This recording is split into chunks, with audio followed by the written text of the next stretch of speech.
Salut les Udogeeks et bienvenue dans ce nouveau tuto hebdo où on va aborder la peinture d'un visage. Donc là, on est sur une ancienne figurine cadwallon de Confrontation qui a été éditée par Rackham à l'époque, donc une figurine qui est assez ancienne mais qui est très marquée au niveau du visage, donc ça va être bien intéressant pour voir les techniques. Alors je vais vous montrer plein de petites techniques, on va peindre ce visage-là de A à Z, et ensuite je vais vous montrer sur d'autres visages, d'autres petits tips en fait pour faire un peu tous les visages. Je vais présenter des couleurs, mais l'important, ça va être de trouver les couleurs qui vous correspondent. Donc je vais plutôt parler de teintes que de nommer les nomenclatures officielles des peintures utilisées, hein. Surtout qu'il va y avoir des mélanges, il va y avoir des choses comme ça. Donc voilà, je vais quand même donner les références, mais essayez de trouver des couleurs qui vous conviennent. On va plutôt partir de grands principes là-dessus. Donc là, en l'occurrence, la tête a été basée donc c'est de la chair classique, voilà, ce que vous pouvez trouver de plus classique. On peut partir sur du Kislev Flesh chez Games Workshop, du Cadian Flesh Tone. On peut partir sur de Elven Flesh chez Army Painter, Barbarian Flesh. Voilà, là en l'occurrence c'est de la peinture Valero, c'est du Basic Skin Tone. Voilà. Mais encore une fois, c'est juste une couleur chair, quoi. Donc voilà, donc j'ai entièrement basé comme ça couleur chair, et on va pouvoir commencer à traiter la peau. Dans un premier temps, je vais venir passer un jus, un lavis, sur toute la surface. Donc là, on va utiliser un marron un petit peu rouge. Donc en l'occurrence là, ça va être du Valero Burn Flesh, mais on peut utiliser par exemple du Bugsman Glow chez Games Workshop. On va pouvoir faire un mélange de brun et de rouge, après avoir la dose de brun et la dose de rouge que vous voulez mettre dedans, selon la carnation que vous voulez faire. Donc voilà, il y a plein de mélanges intéressants, mais en gros, ce qu'il va falloir faire, c'est un brun un petit peu rouge. Voilà. Moi j'aime bien la gamme Nocturna parce que ce sont des teintes qui sont assez désaturées. Donc pour traiter les éléments comme la peau, les choses assez naturelles, c'est très sympa. Là, on va beaucoup se laisser guider par la sculpture, hein. Vous voyez, je dilue beaucoup. Et je vais venir comme ça poser dans les creux ma teinte. Donc là, on a la sculpture, hein, qui se définit d'elle-même. Donc sur les proéminences, je pousse les pigments jusque dans les creux pour ne pas avoir de taches. Il y a des creux très intéressants là, qui se mettent en valeur un petit peu tout seul. Donc ça, forcément, c'est quand on a la chance d'avoir une belle sculpture, une belle gravure, quelque chose de bien défini. Vous voyez, hop, je passe mon pinceau, ça va direct au bon endroit. Ça, c'est vraiment très agréable.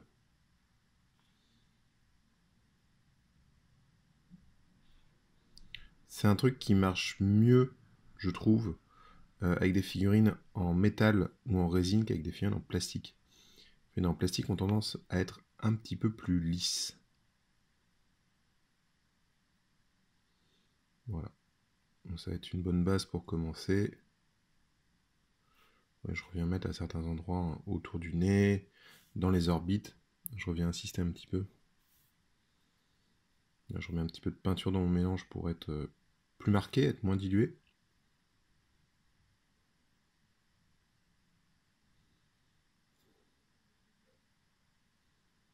Voilà, ça me permet d'avoir une couleur un petit peu plus sombre qui va être très intéressante à travailler.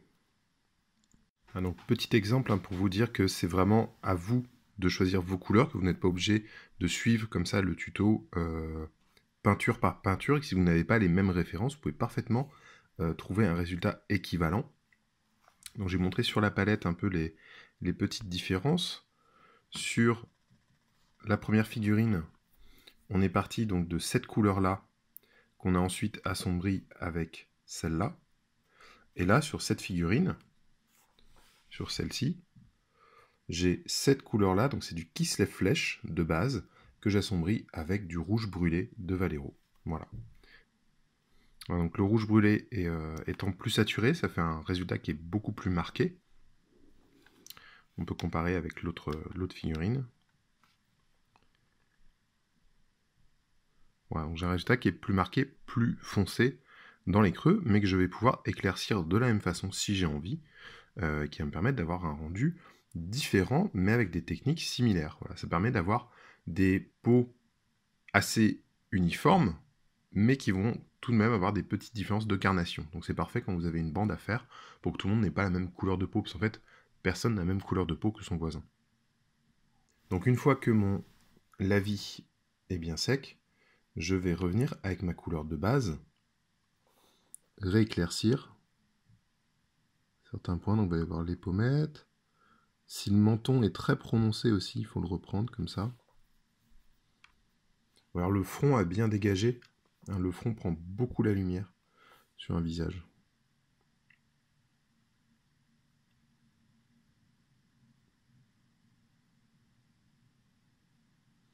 Voilà, les arêtes du nez.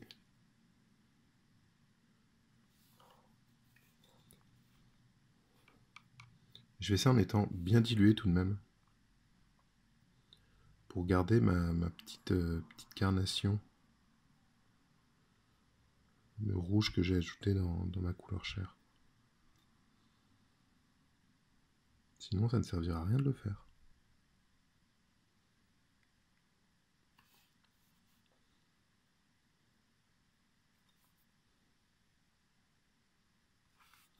Je peux faire des zones assez grandes, hein, assez lisses, puisque je vais revenir travailler en plusieurs passages pour l'éclaircissement. Donc on va réduire les zones au fur et à mesure. Donc pour l'instant, c'est vraiment juste retoucher ma couleur de base.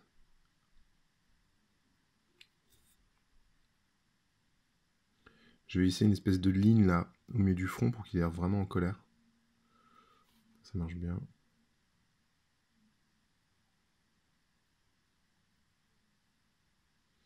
J'oublie pas de refaire les oreilles. Les pommettes, hein, qui sont très saillantes.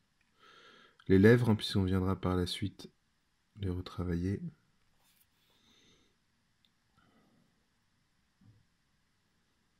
Mettre un petit peu le bas du menton, comme je disais, c'est un menton très carré. Donc là, ça va bien s'y prêter. Et l'oreille. Donc voilà où on en est pour le moment. Là, je vais continuer à éclaircir le visage. Alors, je peux tout simplement reprendre ma couleur de base et ajouter de l'ivoire dedans. Ou si vous avez des couleurs de peau très claires, comme ça, vous pouvez directement les ajouter. Donc là, en l'occurrence, je vais utiliser une couleur qui s'appelle Highlight Skin, qui est toujours chez Valero dans la gamme Nocturna. Mais je peux juste mettre de l'ivoire, voire mettre même du blanc. Je préfère quand même mettre de l'ivoire pour ces choses-là dans ma couleur de base. Et donc je vais insister sur le dessus des pommettes. Je vais insister sur le nez.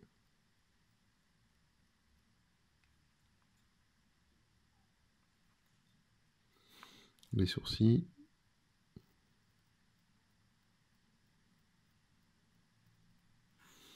Les lèvres aussi. Hein.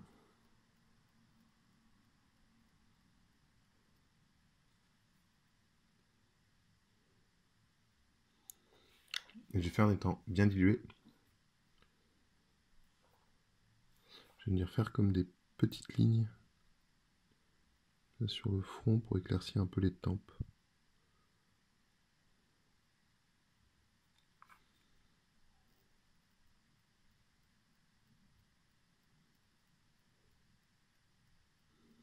Alors je peux aussi m'amuser à donner de la texture à la peau. Je peux en traçant des petites lignes comme ça, en faisant plus ou moins apparentes. Par exemple sur un front, en faisant des lignes horizontales, je peux faire des espèces de rides qui barrent le visage comme ça peut être intéressant aussi.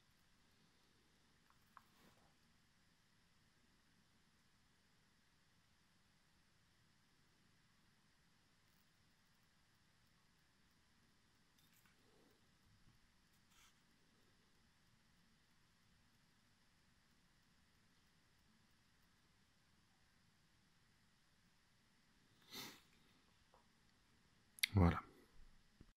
On va continuer à assombrir. Donc là, je vais utiliser un vert désaturé. Vous voyez, ça va être ça. Une sorte de vert un peu cacadois. Qui va bien contraster en fait avec le brun rouge que j'ai déjà apporté. Vous voyez, j'ai une peau qui est très rosée. Donc le vert va me permettre comme ça de bien le contraster. Donc je vais venir avec de la peinture bien diluée, tout petit peu sur le pinceau. Et je vais venir comme ça apporter de l'ombre. Donc je vais bien insister sur les orbites. Il y a une ombre qui est projetée en fait par l'arcade sourcilière autour des yeux. Donc ça, je vais bien insister. Je vais bien insister aussi sur les côtés du nez.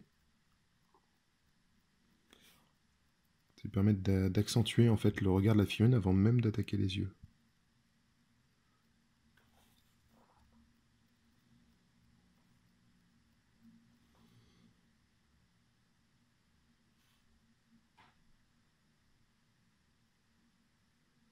Je vais faire le dessous des pommettes pour créer une ombre forte aussi à l'intérieur des oreilles. Et on va pousser vers le bas du visage.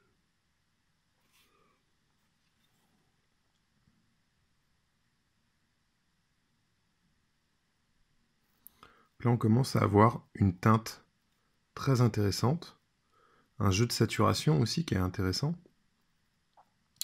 Je vais renforcer encore l'ombre au niveau des yeux, donc en ayant de la peinture un petit peu moins diluée. Je vais repasser comme ça les orbites.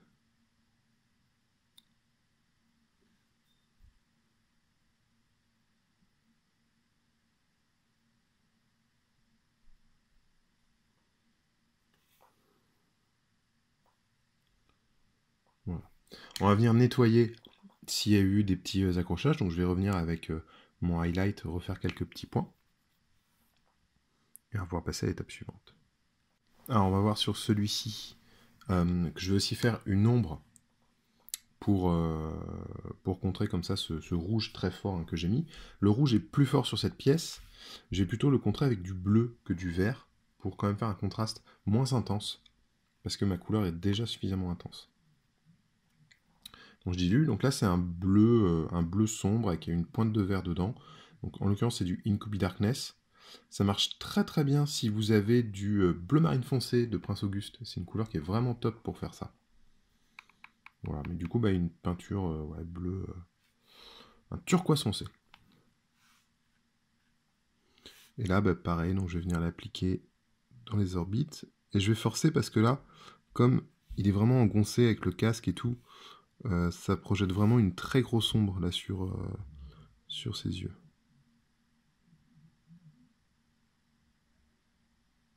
Bien citer aussi le côté du nez.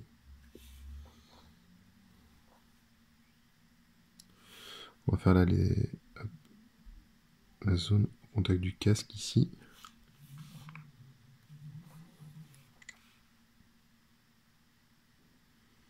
Là je pousse jusqu'au nez et je vais remplir l'orbite. Pareil, le dessous de la joue. Puis on fait aussi le dessous du menton.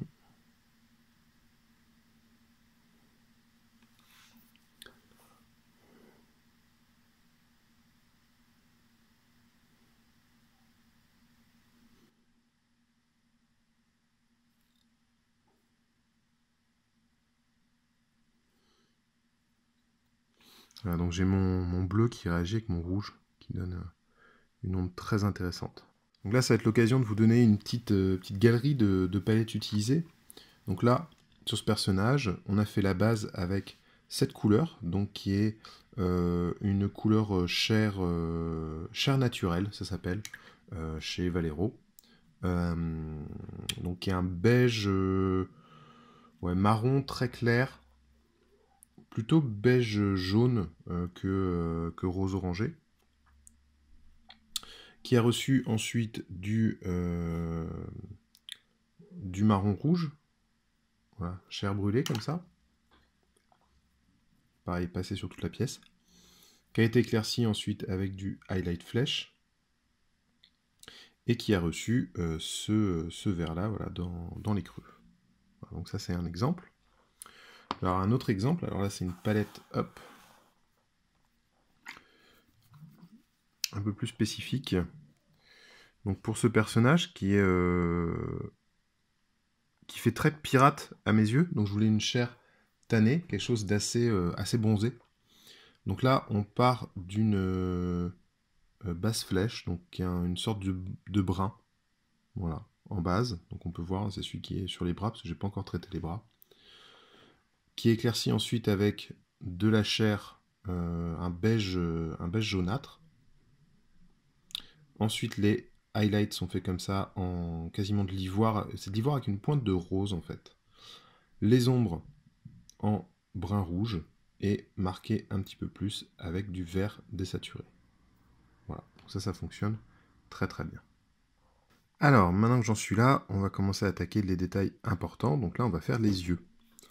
Alors, dans un premier temps, ce qui est très important pour les yeux, c'est soit effectivement d'avoir une arcade, enfin une orbite là, très foncée, pour délimiter en fait la zone entre la pupille, qui va être très claire, et le haut de la pommette, qui prend vraiment la lumière.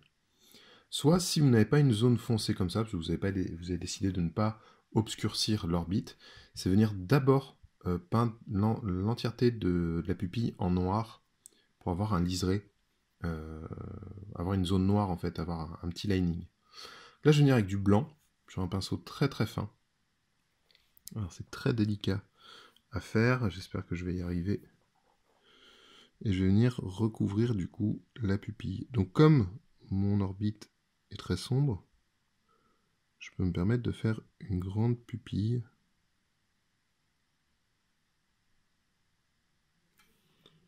Voilà.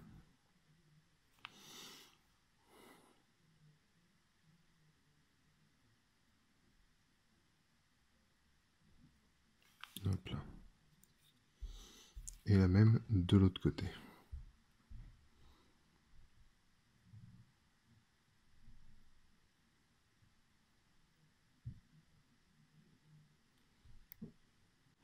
Donc là, j'ai un petit peu débordé avec mon blanc. On voit que l'œil, la partie blanche de l'œil est beaucoup trop grosse. Notamment quand on le regarde de face par rapport à l'autre, on dirait que les yeux sont décalés du coup, puisque l'œil va plus vers le bas. Donc je vais tout simplement reprendre du noir.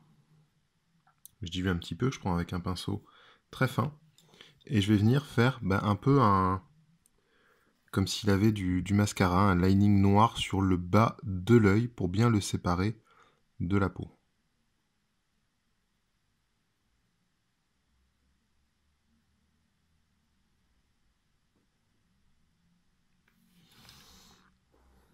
Voilà.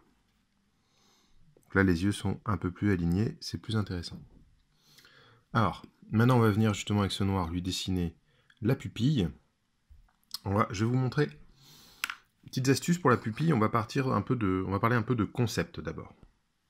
Alors votre pupille, elle va être comme ça. Là, vous avez votre œil.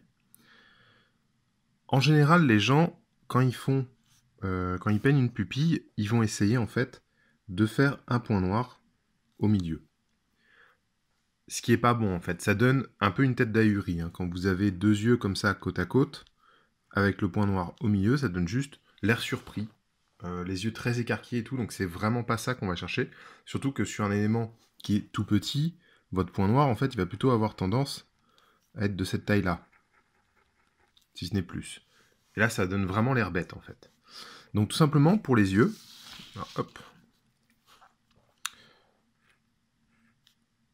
Voilà, vous avez vos yeux comme ça. En fait, on va venir poser la pupille plutôt vers le haut de l'œil. D'accord? Donc là, il va y avoir un regard qui va être beaucoup plus sérieux, beaucoup plus concentré, plus intense. Ça va être beaucoup plus intéressant, surtout que souvent, on peint des figurines de guerriers, quoi. Donc voilà. Donc pour ça, il va y avoir deux techniques. C'est soit vous peignez effectivement, vous faites une grosse tache noire, s'il y a un peu de contrôle de pointe difficile, vous faites une grosse tache noire et ensuite vous revenez avec votre pinceau fin et vous revenez faire en fait une ligne de blanc comme ça en dessous, avec ma ligne de noir qui est là, qui sépare mon œil de la peau, comme je viens de faire sur la figurine. Soit effectivement, là on va peindre en blanc et on va venir essayer de faire un petit point noir vers le haut. Alors après, il va aussi y avoir la question du strabisme. Souvent, ce qui se passe, c'est qu'on va peindre notre œil, on va peindre le premier, et mettons, on va être super content, parce qu'on aura réussi à le placer comme ça. Et quand on va peindre le deuxième, en tournant la figurine, parce que là j'ai ma figurine qui est comme ça, je vais bien peindre le premier œil, puis après je vais la tourner comme ça pour peindre le deuxième, puis quand je vais regarder là, ça va pas aller. Parce que j'aurais fait ça. Voilà. Et donc là, bah, il a l'air débile. Tout comme dans l'autre sens, hein. Si je place mon œil ici et que l'autre je le place là, bah, il est en train de loucher. Alors la petite astuce pour éviter de faire ça, ça va être de donner un sens au regard. Donc par exemple, si votre personnage pointe un objet important à la main, pointe du doigt ou quoi, vous pouvez le faire regarder dans une direction. Ce sera beaucoup plus facile en fait de vous appuyer sur un bord de l'œil pour que vos pupilles soient bien alignées. Et surtout, si vous faites quelque chose dans ce style, si vous avez une des pupilles qui n'est pas aussi bien alignée, c'est beaucoup moins grave que si il louche ou il regarde dans deux directions différentes. D'accord ? C'est donc riche de cette explication théorique qu'on va essayer de la mettre en pratique sans trop se rater. Alors,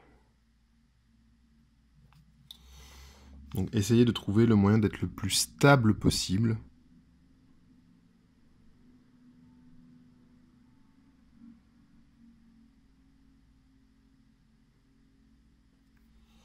Voilà, le première pupille est posée et on va essayer de ne pas lui donner un strabisme.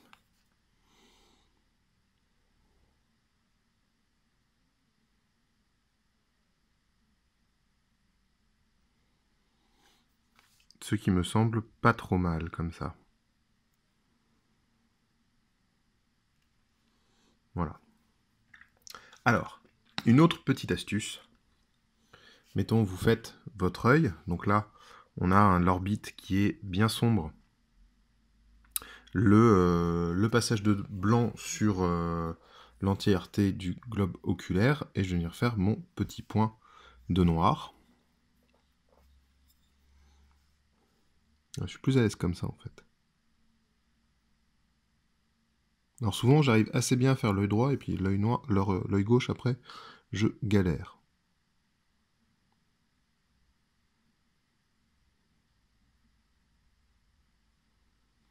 Voilà.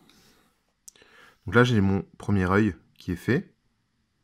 Et pour pas me rater, pour faire un strabisme, alors le faites pas systématiquement sur toutes vos figurines, mais c'est une petite astuce qui marche bien. Je vais venir lui faire en fait une cicatrice sur l'œil, comme s'il était borgne. Donc je vais prendre du turquoise que je vais mélanger avec du blanc pour avoir un bleu très clair. Et que je vais passer sur mon blanc en fait. Pour faire une sorte de glaucome, voilà, un œil vide. Et ensuite, je vais venir là avec un rouge foncé. Même lui apporter un petit peu de noir dedans. Donc un brun rouge foncé, bien dilué, je vais venir tracer en fait une ligne sur le dessus du sourcil qui vient jusque sur l'œil et qui dépasse aussi sur la joue.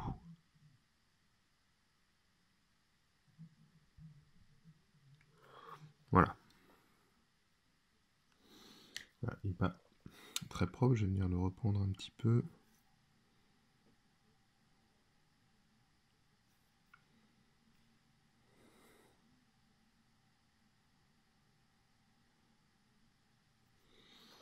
Voilà.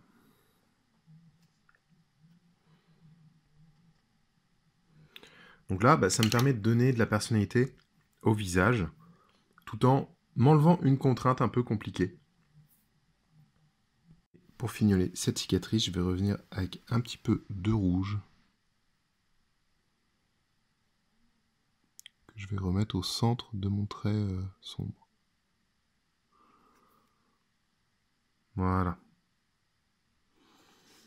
Alors oui, c'est vrai, un tireur, hein, parce que c'est un arbalétrier celui-là, un tireur avec un œil en moins, c'est un peu chaud. Mais ça permet de donner beaucoup de personnalité à un personnage, et ça permet d'éviter une erreur, un problème de strabisme qu'on pourrait avoir. Mais bon, n'abusez pas de cette technique tout de même. Donc maintenant qu'on a la peau et les yeux qui sont peints, on va apporter un petit peu de richesse, un petit peu de profondeur à ce visage. Donc là, j'ai du rouge que je vais bien diluer pour faire un petit glacis. je vais venir apporter sur la lèvre inférieure. Permettre de donner un petit peu de vie à ce visage qui va être moins uniforme, qui va avoir des petites nuances. Donc c'est la partie que je trouve le plus sympa dans un visage, c'est venir apporter des petites nuances, venir travailler, personnaliser en fait le visage. On peut le faire aussi sur la lèvre du haut, mais pas trop, sinon il va ressembler à une drag queen. Et vu sa gueule, je souhaite à aucune drag queen de lui ressembler.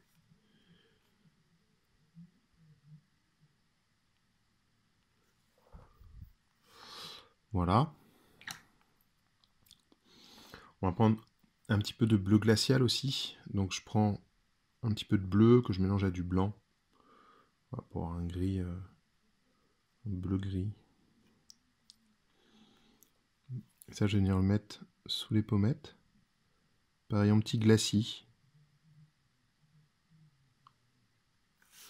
Ça me permet en fait de refroidir mes ombres et donc d'avoir les zones chaudes qui vont gagner en lisibilité, qui vont gagner en importance.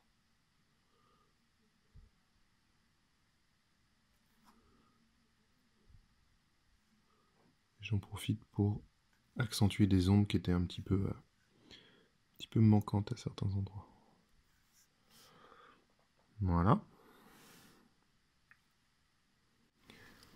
Je vais prendre un gris bleuté, donc en l'occurrence c'est du Fenrisian Grey de Games Workshop, qui est là mais qui n'est pas assez sombre à mon goût, donc je vais rajouter une pointe de noir dedans pour le griser et le désaturer un petit peu. Voilà. Et donc là pareil, je vais bien le diluer et je vais le passer en glacis sur le bas du visage pour en fait lui faire une barbe de 3 jours.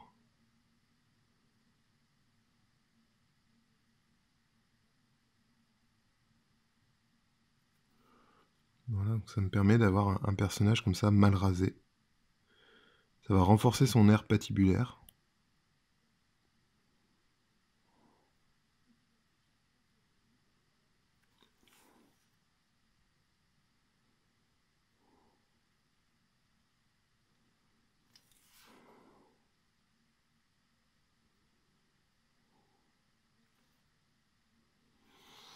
Voilà.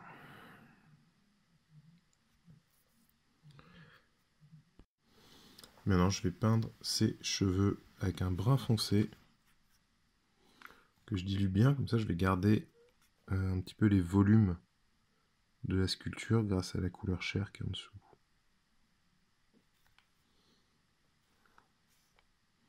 En l'occurrence, ça c'est un Rhinox Hide de la gamme base chez Citadel. Et je reviendrai assombrir une fois sec avec du noir. Voilà pour le visage. Alors, autre petite astuce pour se passer d'un travail fastidieux qui peut ne pas rendre. Quand vous avez un personnage comme ça qui a les yeux très enfoncés, qui sont tout petits, dans un casque, derrière une visière ou un truc comme ça, moi je renforce l'ombre presque au noir à l'intérieur et je viens juste déposer en fait un tout petit point blanc. Je ne fais pas le globe oculaire entier, je viens déposer un tout petit point blanc, un peu comme un reflet. Hein. C'est-à-dire que si vous avez un personnage qui est comme ça, assez dans l'ombre, en fait vous n'allez pas vraiment voir ses yeux, vous allez voir un petit peu le reflet dans la partie brillante du globe oculaire. Voilà. Donc juste ça, ça passe très bien. Là il y a eu la même chose, hein. Il y a eu la lèvre qui a été rosée avec un petit glacis. Je lui fais pas une barbe de 3 jours déjà parce que la zone est toute petite, mais surtout c'est un militaire donc il est censé se raser. Voilà, donc là il me convient bien comme ça. Et enfin, pour parachever les nuances du visage, je vais apporter une petite touche de violet. Donc là c'est un violet moyen, à peu près autant de rouge que de bleu, qui est assez clair. Et je vais bien diluer. Et en fait, je vais venir apporter comme ça sur les bords du nez, sur la partie un peu boule au bout du nez. Voilà, donc ça va permettre d'avoir un petit côté un peu sympa au visage, d'éviter d'avoir un gros point blanc au milieu de votre personnage. En même temps, ça fait très BD. N'hésitez pas à regarder du côté des bandes dessinées, hein, les carnations comme ça qu'on peut avoir sur la peau. Je remonte même le violet, là j'en mets un petit peu dans le creux ici, qui lui donne l'air méchant. Alors je peux par exemple, si je veux faire un poivreau, si vous faites des nains, par exemple c'est parfait, vous faites ça en rouge carrément. Et je vais tout de suite rééclaircir, avant que ce soit tout à fait sec en fait. Ça va me permettre de mieux le lier.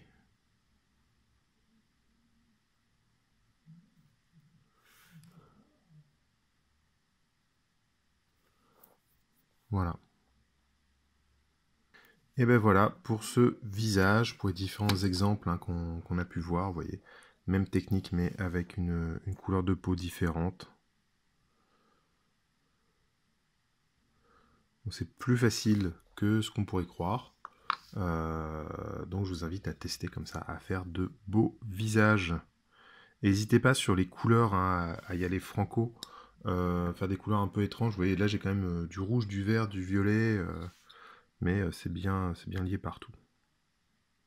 Voilà. N'hésitez pas, si vous avez des grands visages sur lesquels il n'y a pas beaucoup de détails, rajoutez effectivement des cicatrices. Donc tracez une petite ligne très sombre, presque brun foncé en fait. Et après venez remettre un petit peu de rouge au centre, comme ça.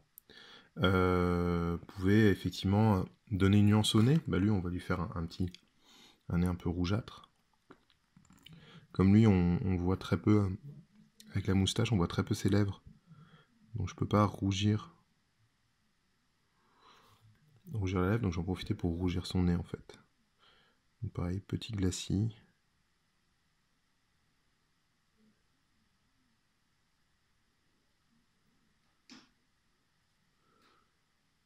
Voilà. Je vais encore renforcer un petit peu, parce que ça me semble trop discret presque.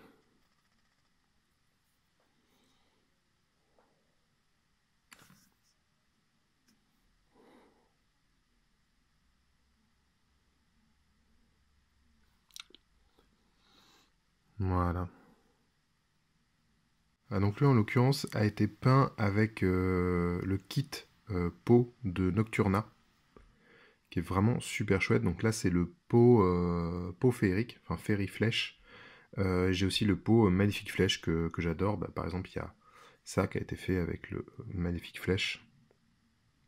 Voilà. Ce sont des teintes très déceinturées que je trouve vraiment très très belles, qui malheureusement n'existent pas à l'unité, donc c'est uniquement dans ces kits-là. Et bah, notamment, vous pouvez trouver ces kits chez Minisocle. Voilà, qui est une super boutique en ligne, avec une chaîne aussi qui fait des super tutos. Et Edim est un très bon copain que j'adore, donc voilà, je vous invite à aller voir son travail et son site. C'est vraiment super chouette. Voilà, donc bah, faites-vous plaisir sur les teintes de peau.